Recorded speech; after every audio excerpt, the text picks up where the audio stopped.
Attorney General Sessions, has the President ever expressed his frustration to you regarding your decision to recuse yourself?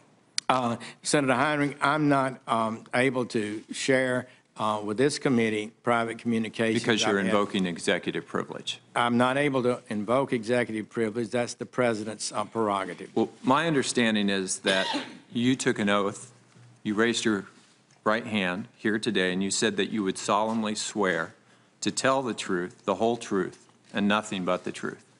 And now you're not answering questions. You're impeding this investigation. So my understanding of the legal standard is that you either answer the question, that's the best outcome. You say, this is classified, can't answer it here. I'll answer it in closed session. That's bucket number 2. Bucket number 3 is to say, I'm invoking executive privilege.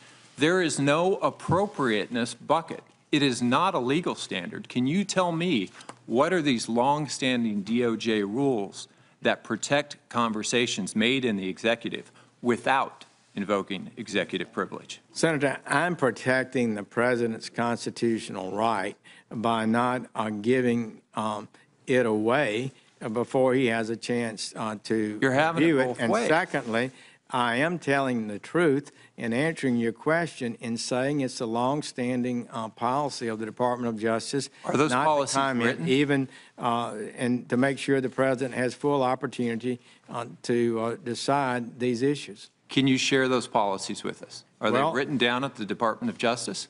I believe they are. This is the appropriateness legal standard for not answering congressional inquiries. It's my judgment that it would be inappropriate for me to answer and reveal private conversations with the President when he has not had a full opportunity to review the questions and to make a decision on whether or not to approve such an answer. One, there are also other privileges that could be invoked.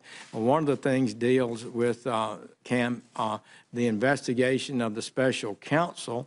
We're not asking questions about that investigation. If I wanted to ask questions about that investigation, I'd ask those of Rod Rosenstein. I'm asking about your personal knowledge from this committee, which has a constitutional obligation to get to the bottom of this. There are 2 investigations here. There is a special counsel investigation. There is also a congressional investigation. And you are obstructing that congressional investigation by not answering these questions. And I think your silence, like the silence of Director Coates, like the silence of Admiral Rogers, speaks volumes. I would say that I have consulted with senior career attorneys in the department. I suspect and they believe this is consistent with my duties. Senator Risch asked you a question about appropriateness. If you had known that there had been anything untoward with regard to Russia and the campaign, would you have headed for the exits? Your response was maybe. Why wasn't it a simple yes? Well, there was a improper, illegal relationship in an effort to impede or influence this campaign, I absolutely would have departed. I think that's a good answer. I'm not sure why it wasn't the answer in the first place. I find it strange that neither you nor Deputy Attorney General Rod Rosenstein brought up performance issues with Director Comey. And in fact, Deputy FBI Director McCabe has directly refuted any assertion that there were performance issues. This is troubling because it appears that the President decided to fire Director Comey because he was pursuing the Russia investigation and had asked you to come up with an excuse.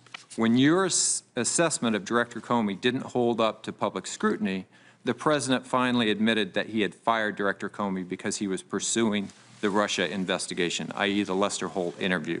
You've claimed that you did not break recusal when participating in Director Comey's firing, but it appears that his firing was directly related to Russia, not departmental mismanagement. How do you square those 2 things? Well, you had a lot in that question. Let me say first, within a week or so, I believe May 3rd, Director Comey testified that he believed the handling of the Clinton declination was proper and appropriate, and he would do it again. I know that was a great concern to both of us because it did not, that represented something that I think most professionals in the Department of Justice would totally agree, that the FBI investigative agency does not decide whether to prosecute or decline criminal cases. Pretty breathtaking usurpation of the responsibility of the Attorney General. So that's how we felt.